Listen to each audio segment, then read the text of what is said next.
have a 2012 Mitsubishi Outlander, and we're going to do some spark plug testing on it. The car is a 4-cylinder with coil-on plugs. Here I pulled the spark plugs out of the vehicle. Our NGK 1312 laser iridium plugs. Material is platinum, type is fine wire, shape is taper cut. Projection is projected.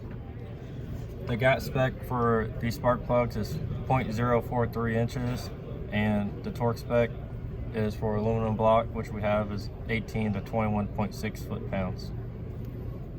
Here we're measuring the resistance in one of the spark plugs, and we're getting a reading of 4.57. Here we have our 2004 Chevy Silverado that we're going to be doing some ignition coil and ignition testing on. Back here we do have a distributor with our 6 points and our ignition coil running up to ignition coil module, which is right here. Here we have our ignition system diagram.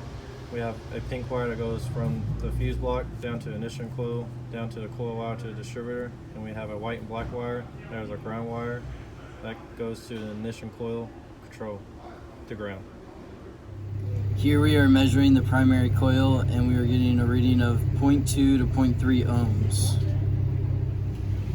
Now we are measuring the resistance on the spark plug wire, and we are getting 0.913 kilo ohms.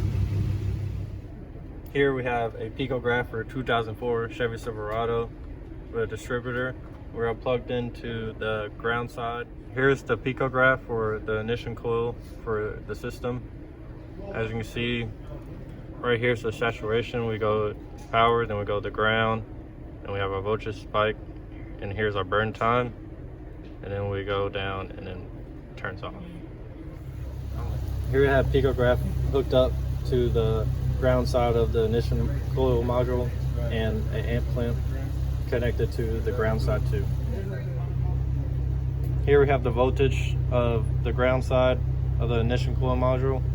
Right here we start our dwell time, and right around here we have our saturated, then we have our voltage spike where it connects, and then we have our burn time, and we drop back down.